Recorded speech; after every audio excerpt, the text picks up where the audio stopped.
नमस्कार, आप देख रहे हैं वीके न्यूज। मैं हूं सुनील राउत। दुनिया भर में विवाद पैदा करने वाला चीन अपनी कायराना हरकतों से बाज नहीं आ रहा है। विस्तारवाद की उसकी नीति को लेकर वो इतना अंधा हो चुका है कि भारत देश और दुनिया के कई देशों के साथ उसके विवाद चल रहे हैं और वो इतना आक्रामक हो गया है कि दूसरों की सीमा में घुसकर वो युद्ध तक करने से बाज नहीं आ रहा है।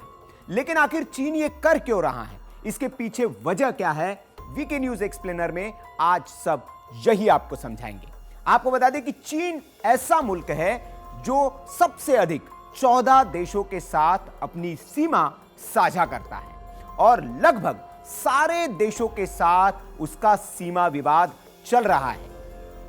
लेकिन ऐसा नहीं है कि यह सब कुछ चीन बेवजह करता है। यह जानबूझकर एक नीति, एक प्लान के तहत वो करता है।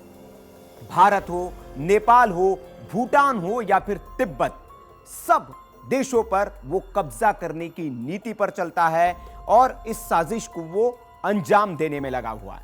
दरअसल चीन की एक नीति है जिसे 5 फिंगर प्लान कहा जाता है।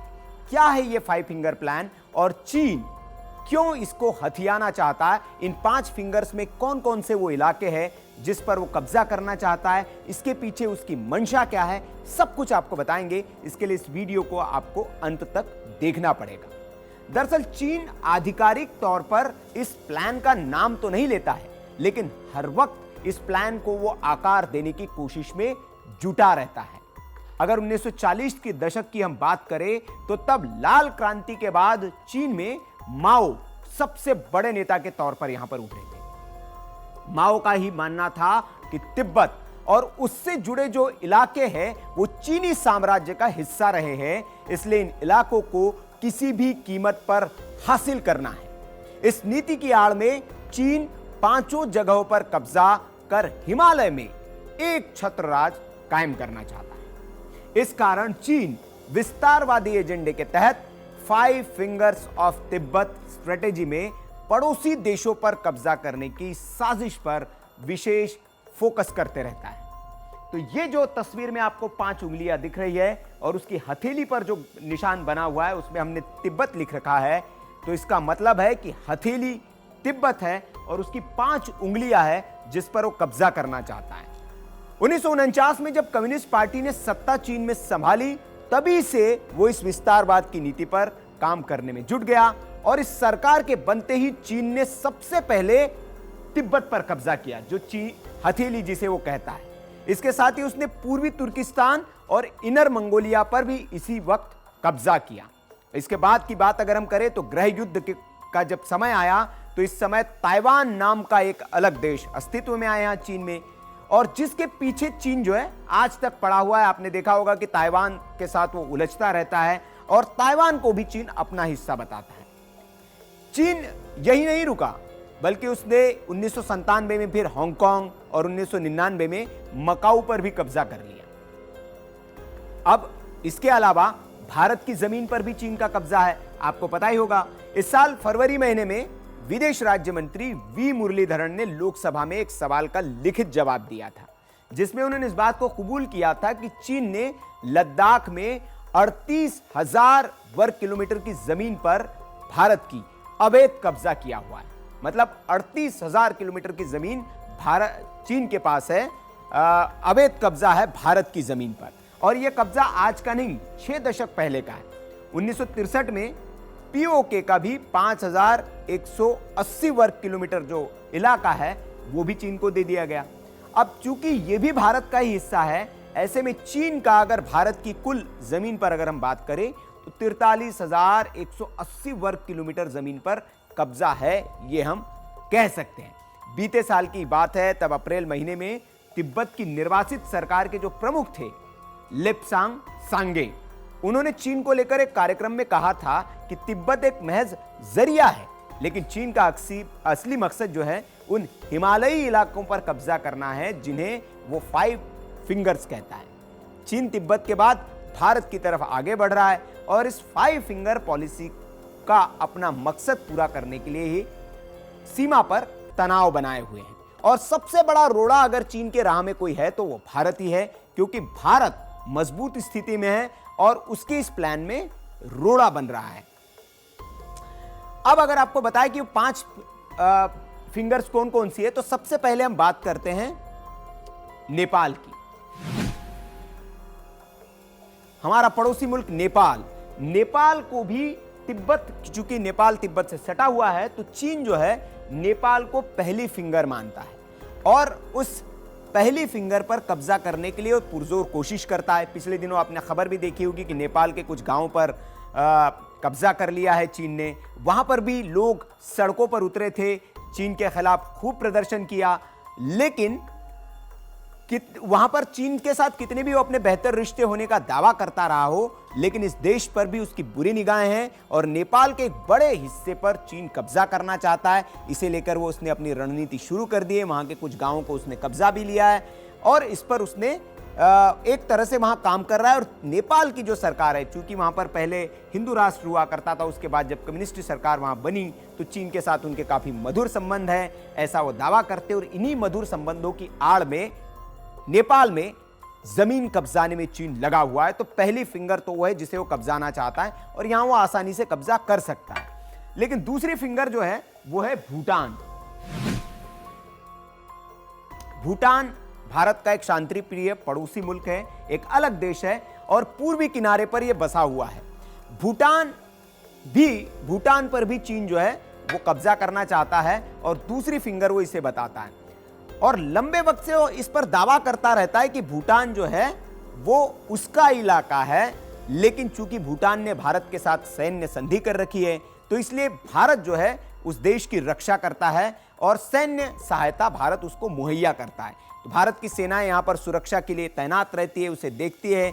हालांकि चीन जो है वो भूटान को बरगलाकर, भारत के खिलाफ भड़काकर, आकर्षक विदेशी निवेश का लालच देकर उसको मदद की नौटंकी उसके साथ करते रहता है ताकि भारत के साथ भूटान के रिश्ते खराब हो और वो उस उंगली पर भी कब्जा कर सके, जैसे उसने तिब्बत को हथिया लिया।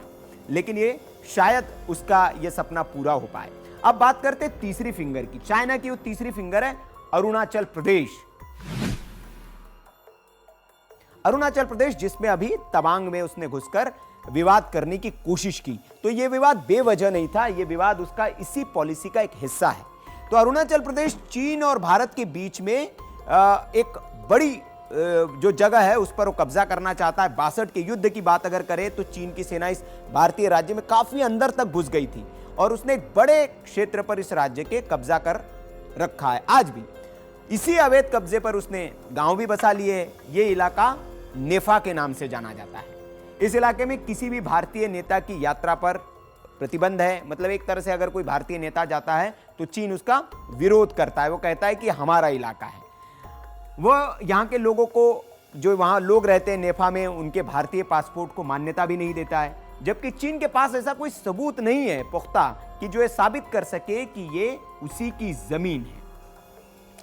चीन अरुणाचल की काफी जमीन उसके पास है, लेकिन उसका पेट अभी भी भरा नहीं है, इसलिए वो अरुणाचल प्रदेश की बाकी हिस्सों को भी कब्जाने की रणनीति के तरफ जुटा हुआ है और इसी के तहत उसने तवांग में ये हमला किया था। हालांकि भारतीय जवान जो है, भारतीय सैनिक जो है, वो पुरजोर तरीके से चीन का विरोध करते हैं, उन्हें पीछे धकेलते हैं और चीन को बार बार मुंह की खानी पड़ती है। चौथी फिंगर की हम बात करें तो सिक्किम जो है भारत का एक अहम हिस्सा है जो काफी खूबसूरत है, लेकिन ये आपको शायद पता हो न हो, आजादी के वक्त भारत का हिस्सा नहीं था, बल्कि 1975 में भारत में सिक्किम ने अपना विलय किया और तब जाकर ये भारत का हिस्सा बना। तब चीन की ओर से इसका काफी विरोध किया गया था, लेकिन वो इस चाल में तब कामयाब नहीं हो पाया और 75 में सिक्किम जो है भारत का हिस्सा बन गया। लेकिन तभी से उसकी इस सिक्किम पर भी नजर है। आज के वक्त में चीन सिक्किम पर दावा करता है और चीनी सेनाओं ने कई बार यहां भी घुसपैठ करने की कोशिश की, लेकिन भारतीय जवानों के आगे, उनके शौर्य और पराक्रम के आगे यहां भी उसको मुंह की खानी पड़ी। अब अगर पांचवी फिंगर की हम बात करें तो लद्दाख, जहां पर पेंगोंग झील के पास और बाकी जगहों पर चीन हमेशा जो है वो विवाद की स्थिति बनाता रहता है। तो लद्दाख में भी चीन की हरकतें किसी से छिपी नहीं है। उसकी सेनाएं लगातार भारतीय सीमा में घुसपैठ करने की कोशिश करती रहती है और काफ़ी बड़े इलाके पर यहाँ पर भी चीन का कब्जा पहले से ही है, जिसे अक्साई चीन के नाम से आप और हम लोग जानते हैं। ये कभी भारत का इलाका हुआ करता था, लेकिन चीन की नज़र अब गलवान घाटी पर है, यहाँ जहाँ जून 2020 के बाद से तनाव बना हुआ है और दोनों देशों के बीच करीब 16 राउंड की बैठकें यहाँ हुई थी, वो बेकार साबित हुई। और अंतर्राष्ट्रीय मानचित्रों पर अगर हम बात करें तो चीन जो है इस इलाके को अपने क्षेत्र में दिखाने की कोशिश करता है, लेकिन इस पांचवी फिंगर को भी हथियाने की उसकी साजिश नाकाम होती रहती है। तो ये उसकी 5 फिंगर पॉलिसी है। अब ये कहाँ से जन्म लिया, तो इसके पीछे आपको आपके कहानी बता दें कि अरुणाचल प्रदेश को भारत का हिस्सा माना गया है। चीन तिब्बत के साथ अरुणाचल प्रदेश पर भी दावा करता है, ये हम आपको बता चुके हैं। इस राज्य को चीन जो है वो दक्षिणी तिब्बत कहता है। शुरुआती दौर की अगर हम बात करें तो चीन अरुणाचल प्रदेश के उत्तरी हिस्से तवांग को लेकर दावा करता था, जहां भारत का सबसे एक विशाल बौद्ध मंदिर है। बाद में पूरे राज्य को यह अपना बताने लगा। एक बार फिर तवांग के सहारे चीन अरुणाचल प्रदेश को हथियाने की तैयारी में जुट गया है, लेकिन वो इसमें कामयाब शायद ही हो पाए। अगर हम बताएं तो 1951 में चीन ने जब तिब्बत का कब्जा किया था, उसके बाद अक्साई चीन के उसने करीब 38,000 वर्ग किलोमीटर जमीन को अपने क्षेत्र में मिला लिया था। ये भी हम आपको बता चुके हैं। ये लद्दाख से जुड़े क्षेत्र से, मतलब ये जो अक्साई चीन वाला जो क्षेत्र है वो लद्दाख से जुड़ा हुआ इलाका है और भारत इसे आज भी अवैध मानता है। और अरुणाचल प्रदेश के अगर हम इतिहास की बात करें, थोड़ा सा ये भी आपको समझने की जरूरत है कि 1912 तक तिब्बत और भारत के बीच साफ तौर पर, दरअसल ये आप ये समझ में आपके नहीं आता होगा कि भाई पाकिस्तान के साथ हमारी सीमा बनी हुई है, दूसरे देशों के साथ एक सीमा बनी हुई है। चीन के ये जो इलाके हैं, यहाँ पर कोई आधिकारिक रेखा क्यों नहीं खींची गई है कि जिससे ये पता चल सके कि ये सीमा भारत की है, इसके बाद चीन शुरू होता है और इसके पहले भारत शुरू होता है। तो इसके पीछे वजह यह है कि जब तिब्बत आज़ाद हुआ करता था तो भारत और तिब्बत के बीच बहुत मैत्रीपूर्ण संबंध थे। तो तब साफ तौर पर कोई सीमा रेखा दोनों के बीच में नहीं खींची गई थी, क्योंकि भारत और तिब्बत के लोग तब सीमा रेखा को लेकर इतने जागरूक भी नहीं थे। तवांग में जब बौद्ध मंदिर मिलने की पुष्टि हुई तो सीमा रेखा का आकलन शुरू हुआ और 1914 में शिमला में तिब्बत, चीन और ब्रिटिश भारत के प्रतिनिधियों की बीच एक मीटिंग हुई, जिसमें सीमा रेखा का निर्धारण किया गया। यह आजादी के पहले की बात बता रहा हूं मैं आपको। 1914 में तिब्बत के दक्षिणी हिस्से को भारत का अभिन्न हिस्सा माना और तिब्बतियों ने भी इस पर रजामंदी जता दी। उन्होंने कहा कि जो भारत कह रहा है वो ठीक कह रहा है, हमारी इसमें सहमति है। लेकिन चीन इस बात से नाराज हो गया और उसके इतना नाराज वो हुआ कि उस वक्त इस बैठक से वो बैठक छोड़कर उसका प्रतिनिधिमंडल चला गया था। उसके बाद 1935 के बाद से ये पूरा इलाका भारत के मानचित्र में आ गया। भारत अपने नक्शे में आधिकारिक तौर पर इसको इस्तेमाल करने लगा। लेकिन चीन ने तिब्बत को कभी भी आजाद देश नहीं माना, वो इसको अपना मुल्क हिस्सा बताता रहा और उस पर उसने अवैध कब्जा अभी भी कर रखा है। और अब तवांग के जरिए चीन अरुणाचल के जो हिस्से हैं उस पर धीरे धीरे आगे बढ़ते हुए कब्जा करने की रणनीति बना रहा है।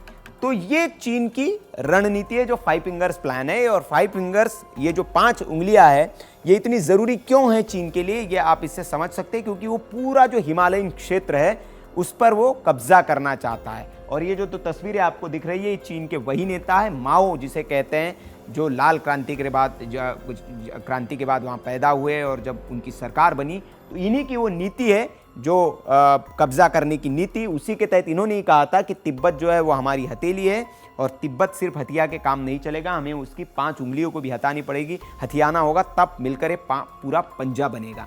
तो ये चीन इस नीति पर लगा हुआ है। लेकिन भारत की सेनाएं और भारत की सरकार जो है चीन की इस नीति को सफल होने नहीं दे रही है। अब इसके लिए वो किसी भी हद तक जाने को तैयार है। अब देखना यह होगा कि क्या चीन इस अपने प्लान को, योजना को पूरा करने के लिए क्या वो युद्ध की स्थिति तक जाएगा। जैसे कि कल के भी वीडियो में हमने बताया कि कुछ वो इस तरह की योजना बना रहा है कि हल्का युद्ध भारत के साथ वो कर सकता है ताकि दबाव बनाया जा सके। और अपनी इस योजना में वो कितना कामयाब हो पाता है, ये देखने वाली बात होगी। तो ये जानकारी आपको कैसे लगी, आप कमेंट बॉक्स में हमें जरूर बताएं। अच्छी लगी हो तो लाइक करें और ऐसे एक्सप्लेनर वीडियो देखने के लिए हमारे चैनल को आप सब्सक्राइब कर लीजिए। नमस्कार।